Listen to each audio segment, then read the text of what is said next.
స్వామి హనుమ ఒక పరమాద్భుతమైనటువంటి స్వరూపం, గొప్ప మంగళప్రదుడు. ఆయన ఎక్కడ చెప్పుకున్నా నేను ఈశ్వరుడను అని కానీ, నన్ను పూజించండి అని కానీ, నేను మీకు ఇటువంటి సౌఖ్యాన్ని కటాక్షిస్తాను అని కానీ ఎక్కడా చెప్పరు. నేను ఇప్పుడే ప్రార్థనా శ్లోకం చేస్తూ జయమంత్రం చదివాను. దాన్ని పెద్దలు జయమంత్రము అని పిలుస్తారు. అది సుందరకాండలో స్వామి హనుమ తోరణం మీద కూర్చుని చెప్పినటువంటి శ్లోకాలు. అందులో ఆయన దాసోహం కోసలేంద్రస్య రామస్య క్లిష్టకర్మణ హనుమాన్ శత్రు సైన్యానాం నిహంత మారుతాత్మజ అంటారు. నేను రామదూతని, నేను రామ సచివుణ్ణి, అలాగే నేను రాముని యొక్క దాసాన దాసుణ్ణి అంటారు. ఆయన అంత కష్టపడి 100 యోజనముల సముద్రాన్ని దాటి ఈవలి ఒడ్డునకు వచ్చి కాంచనలంకలో శిశుపావృక్షం కింద సీతమ్మ తల్లి యొక్క దర్శనం చేసి ఆ తల్లిని తన వాక్కుల చేత ఊరడించి రామచంద్రమూర్తి ఇచ్చినటువంటి అభిజ్ఞానమైన ఉంగరాన్ని ఇచ్చేటప్పుడు కూడా అమ్మా నా పేరు ఇది అని కానీ, నేను ఇటువంటి వాణ్ణి అని కానీ ఎక్కడా చెప్పలేదు. వానరోహం మహాభాగే దూతో రామస్య ధీమతః, నేను రామచంద్రమూర్తి యొక్క దూతను అని చెప్పుకున్నారు. అంతటి వినయ సంపత్తి కలిగినటువంటి వారు. కానీ హనుమ యొక్క వైభవంలో ఉన్నటువంటి చాలా చాలా గొప్ప విశేషం ఎక్కడుంది అంటే, స్వామి హనుమని ఆరాధన చేస్తే రామచంద్రమూర్తిని ఆరాధన చేసినట్టు, రామచంద్రమూర్తిని ఆరాధన చేస్తే స్వామి హనుమని ఆరాధన చేసినట్టు. హనుమని ఆరాధన చేసి ఇక ప్రత్యేకంగా రాముణ్ణి ఆరాధన చెయ్యవలసిన అవసరం కానీ, రాముణ్ణి ఆరాధన చేస్తే మళ్ళీ ప్రత్యేకంగా హనుమని ఆరాధన చెయ్యవలసిన అవసరం కానీ మనకి ఉపాసన ఎందుకు కనపడదు. ఎందుకు కనపడదు అంటే, తరచుగా మీకు హనుమకి సంబంధించి ఒక మంగళ శ్లోకం చెప్తారు. ఎత్ర ఎత్ర రఘునాథ కీర్తనం తత్ర తత్ర కృతమస్తకాంజలిం బాష్పవారి పరిపూర్ణలోచనం మారుతిం నమత రాక్షసాంతకం. ఎత్ర ఎత్ర రఘునాథ కీర్తనం, ఎక్కడెక్కడ రామచంద్రమూర్తి యొక్క గుణములు గానము చెయ్యబడతాయో, ఎక్కడెక్కడ రామచంద్రమూర్తిని స్తోత్రం చేస్తామో అక్కడక్కడ మనం ప్రత్యేకంగా మళ్ళీ పిలిచినా పిలవకపోయినా కూడా స్వామి హనుమ వచ్చి కూర్చుంటారు. అది కూడా ఎలా కూర్చుంటారు అంటే, బాష్పవారి పరిపూర్ణ లోచనం, కన్నుల నిండా నీరు పెట్టుకుని కూర్చుంటారట. అంటే ఆనంద తన్మయత్వంతో, ఆనంద భాష్పాలతో కూర్చుంటారు. కాబట్టి ఎత్ర ఎత్ర రఘునాథ కీర్తనం తత్ర తత్ర కృతమస్తకాంజలిం, అది కూడా ఇలా తలెత్తి కూర్చోట, ఇలా తలదించుకొని బాష్పవారి పరిపూర్ణలోచనం మారుతిం నమత రాక్షసాంతకం. రాక్షసాంతకుడైనటువంటి ఆ స్వామి హనుమ వాయుపుత్రుడు కందుల నిండా నీరు పెట్టుకొని ఆ ఆనంద భాష్పాలతో రామచంద్రమూర్తి యొక్క కథ వింటారట. ఇది సంప్రదాయమునందు రూఢమైనటువంటి విశేషం. అంటే ఇందులో ఇక ఏ విధమైనటువంటి అపనమ్మకానికి తావు లేదు. అందుకే రామచంద్రమూర్తి యొక్క గుణగానం ఎక్కడుంటుందో అక్కడే స్వామి హనుమ ఉంటారు. అందుకే రామాయణం చెప్పిన, రామచంద్రమూర్తి గురించి చెప్పిన, లేదా హనుమ గురించి చెప్పడము అంటే రామచంద్రమూర్తి యొక్క ప్రస్తావన లేకుండా ఉండదు. అసలు ఇవాళ నా ఉపన్యాసమే రామచంద్రమూర్తితో కదూ. రామచంద్రమూర్తి ప్రస్తావన లేకుండా హనుమ గురించిన ప్రస్తావన ఉండదు. అందుకే ఆయన పరమ సంతోషంతో సభలోకి వస్తారు. కాబట్టే ఒక సంప్రదాయం ఉంది. ఏం చేస్తారంటే, ఉపన్యాసం చెప్పేటటువంటి పౌరాణికునితో పాటుగానే ఒక ఖాళీ ఆసనాన్ని పక్కన వేస్తారు. వేదిక మీద వేసి ఒక పాదపీఠాన్ని పెడతారు. అంటే పాదాలు పెట్టుకోవడానికి ఒక పీఠాన్ని ఉంచి ఒక పుష్పహారాన్ని ఆ ఆసనానికి కూడా సమర్పించి అందులో పువ్వులు వేసి ఉంచాలి. ఎందుకని అంటే, స్వామి హనుమ అందులోకి వచ్చి కూర్చుని వింటారు. ఒకవేళ మనం అలా పిలవలేదనుకోండి, అప్పుడు ఆయన రావడం మానరు. ఆయన సభలో ఎక్కడో వచ్చి కూర్చుంటారు. అది ఆయన యొక్క పరమ వినయానికి పరాకాష్ఠ.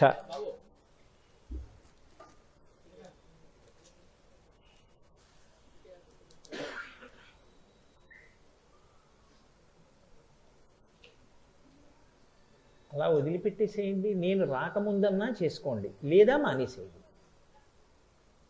హరి ఓం. కాబట్టి రామచంద్రమూర్తి ఎక్కడ ఉంటారో, రామచంద్రమూర్తి గుణగానం ఎక్కడ జరుగుతుందో అక్కడ స్వామి హనుమ ఉంటారు.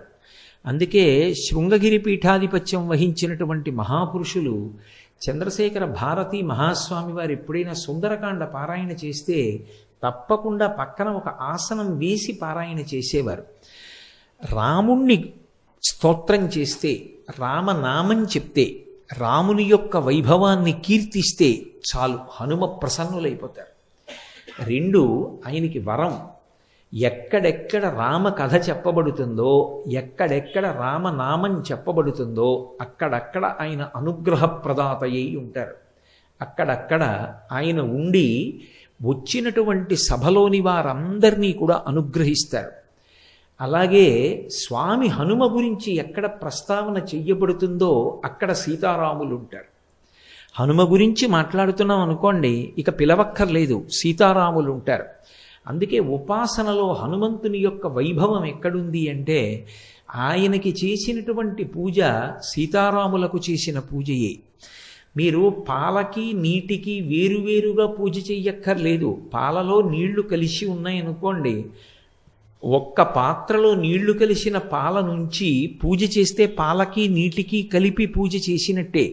అలాగే తన యొక్క ఉపాసన బలం చేత రామచంద్రమూర్తి ఎందే ఉండేటటువంటి స్వామి హనుమ మళ్ళీ ప్రత్యేకంగా ఆయనకి రాముడి కన్నా వేరుగా ఉపాసన చెయ్యవలసిన అవసరం ఉండదు. అందుకు ఎత్ర ఎత్ర రఘునాథ కీర్తనం తత్ర తత్ర కృతమస్తకాంజలిం అనడానికి కారణం.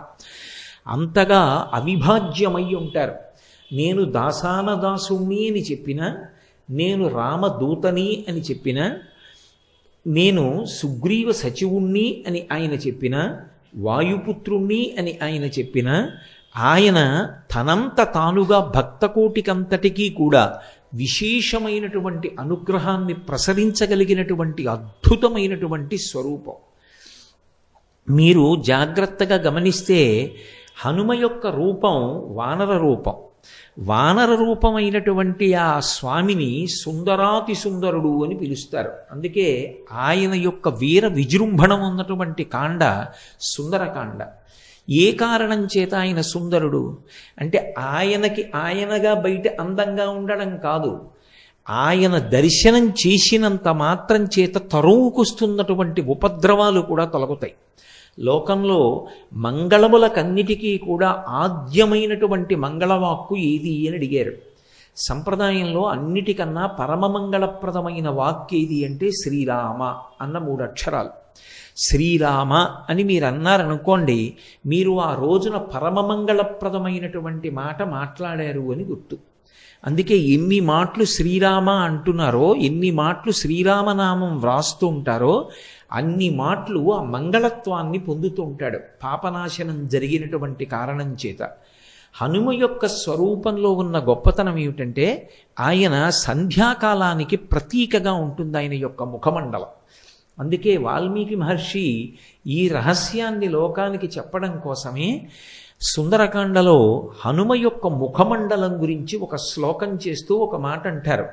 ముఖం నాసికయా తస్య తామ్రయా తామ్రమా బభౌ సంధ్యాయా సమభిస్పృష్టం యథాతత్ సూర్యమండలం అంటారు. సంధ్యాకాలంలో ఉండేటటువంటి సూర్యమండలం ఎలా ఉంటుందో స్వామి హనుమ యొక్క ముఖమండలం అలా ఉంటుంది. అంత ఎర్రటి ముఖంతో ఏదో పగడాల యొక్క బంత్య అన్నట్టుగా ఆయన యొక్క మూతి ఉంటుంది. అటువంటి ముఖమండలాన్ని ఎవరైతే చూస్తారో అటువంటి వారు సంధ్యాకాలాన్ని దర్శనం చేసినట్టు. ఈ లోకంలో అతి తేలికగా బాలురా వృద్ధుల, స్త్రీయా పురుషుడా, పండితుడా పామరుడా ఈ వివక్ష లేకుండా ఎవరైనా సరే మంగళాన్ని పొందడానికి మాంసనేత్రంతో దర్శనం చేసి ఈశ్వరుని యొక్క అనుగ్రహాన్ని ప్రోధి చేసుకోవడానికి వీలైనటువంటి దర్శనాలలో అద్భుతమైనటువంటి దర్శనం సంధ్యాకాల దర్శనం.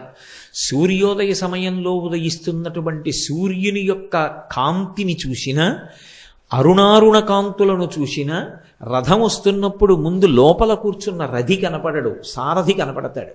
అరుణుడు సూర్యరథానికి సారథి. అందుకే అరుణుని యొక్క ఉదయం అరుణోదయం, ఆ ఎర్రటి కాంతులను చిమ్ముతుంది ఆకాశం. సంధ్యాకాలంలో ప్రాతకాలంలో ఒక్కసారి ఆకాశం వంక చూసి ఎవరు నమస్కరిస్తారో వారికి మంగళములు కలుగుతాయి, వారికి అమంగళములు తొలగిపోతాయి. అలాగే స్వామి హనుమ యొక్క ముఖమండలము సంధ్యాకాలమునందు ఆకాశము ఎటువంటి మంగళాన్ని ఇవ్వగలిగినటువంటి శక్తితో దీప్తిని పొంది ఉంటుందో అటువంటి దీప్తిని పొంది హనుమ యొక్క ముఖమండలం ఉంటుంది. అందుకే సంధ్యాయా సమభిస్పృష్టం యథాతత్ సూర్యమండలం. ఆయన ముఖం నాసికయా తస్యా తామ్రయా తామ్రమాబభౌ. ఆయన యొక్క ముఖము, ఆయన యొక్క నోరు, ఆయన యొక్క ముక్కు ఎర్రగా పగడాల ముద్దలా ఉంటుంది. అలా ఎర్రగా ఉన్నటువంటి ముఖమండలం వంక ఒక్కసారి మీరు చూసి ఒక్క నమస్కారం చేశారనుకోండి, అది పరమమంగళములను ఇవ్వగలుగుతుంది. 2, హనుమ యొక్క ఉపాసనలో ఉన్నటువంటి అత్యద్భుతమైన విషయం, ప్రతిరోజు హనుమ యొక్క ముఖాన్ని ఎవరు చూస్తారో, ఎవరు ఆయనకి నమస్కారం చేస్తారో అటువంటి వారి యొక్క అజ్ఞానము తొలగిపోతుంది. చాలా తొందరగా వారికి జ్ఞానకటాక్షము కలిగేటటువంటి అదృష్టాన్ని పొందుతారు. ఎందుచేత అంటే ఆయన భర్గస్వరూపుడై ఉంటాడు అని పరాశర సంహితలో ఆయన యొక్క ఉపాసన రహస్యాన్ని చెప్తారు. భర్గుడు అజ్ఞానాన్ని తీసివేయగలిగినటువంటి స్వరూపం. గాయత్రీ మంత్రంలో బీజాక్షరానికి అధిదేవత. అటువంటి భర్గస్వరూపుడైనటువంటి హనుమ యొక్క ముఖాన్ని, ఆయన యొక్క రూపాన్ని ఎవరు చూస్తారో వారికి మంగళములు ఇవ్వబడతాయి. అందున ప్రత్యేకించి హనుమ ఉపాసనకి చాలా విశేషమైన రోజుగా చెప్పబడినది ఇది అంటే, సాధారణంగా ప్రతి వారంలోనూ కూడా మొట్టమొదట గొప్పది శనివారం. శనివారం నాడు స్వామి హనుమ యొక్క ఉపాసనకి అత్యంత ప్రీతిపాత్రమైన రోజు. ఆయన అవతార స్వీకారం చేసింది కూడా స్థిరవారం శనివారం నాడే చేశారు.